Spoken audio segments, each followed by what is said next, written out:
Everybody good morning, শুভ সকাল। দেখো তোমরা কেমন আছো? আমি খুব ভালো আছি, কিন্তু আজকে একটু মেয়েকে নিয়ে যাবো ডাক্তারখানা। আজকে 2 বছরে আগের জিনিস, আজকে মেয়েকে নিয়ে যেতে হবে। অনেক বড় একটা আমার ক্ষতি হয়ে গেছিলো, আর মা কেটে দিচ্ছে এখন মোচাটা আমাদের গাছে হয়েছিল। রান্না করবো আজকে শুক্রবার, যেহেতু হাফ রান্না করবো আর হাফ অন্যদিন রান্না করব। যেটা বলা ছিল, মেয়েকে নিয়ে যাবো ডাক্তারখানায়। 2 বছর আগে, প্রায় আজ থেকে 2 বছর আগে মেয়ে স্কুলে দুই বন্ধু মিলে খেলতে গিয়ে ধাক্কাধাক্কি লেগে মেয়েকে ঠেলা লেগে গেছে। মেয়ে পড়ে দেয়ালে পড়ে দাঁতটা মেয়ে ভেঙে গেছে, এমনভাবে ভেঙেছে, খুবই বাজেভাবে ভেঙে গেছিলো। 2 বছর আগে কোনো কাজ করা যায়নি, এখন করবো। রুট চ্যালেঞ্জ করতে যাবো। ওটা প্রায় অনেকটা টাকারই ধাক্কা রয়েছে।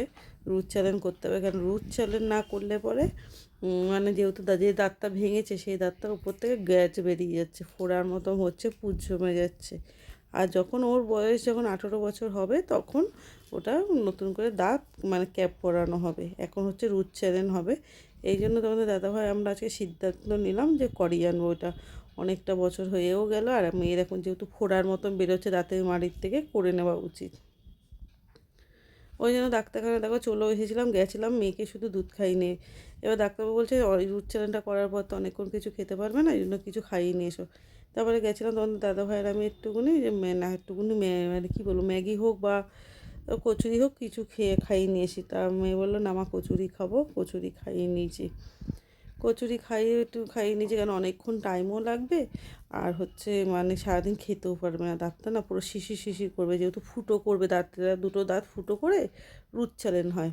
দেখ, ওটা তো তোমাদের সাথে ভিডিও করে শেয়ার করতে পারবো না, যেহেতু ডাক্তারখানার কোনো ভিডিও অ্যালাউ নেই। আর এদিকে মেয়ের সাথে আমারও একটু খিদা পেয়ে গেছিলো, না খেয়েই বাড়ির থেকে এসেছিলাম। খেয়ে তারপরে আবার গেছিলাম। আর দেখো, এই দেখো মেয়ে দেখেছো, গালটা ফুলে গেছে, ইঞ্জেকশন দিয়ে অবশ করেছে, উপরে মাড়ি দুটো অবশ করে নিয়েছে, নেওয়ার পর বসিয়ে রেখেছে। একটু ভালো মতো অবশ হবে, তারপরে কাজ হবে। যাই হোক, এখন হয়তো আর তোমার সামনে ভিডিওটা শেয়ার করতে পারবো না, হসপিটালের ভেতরেরটা।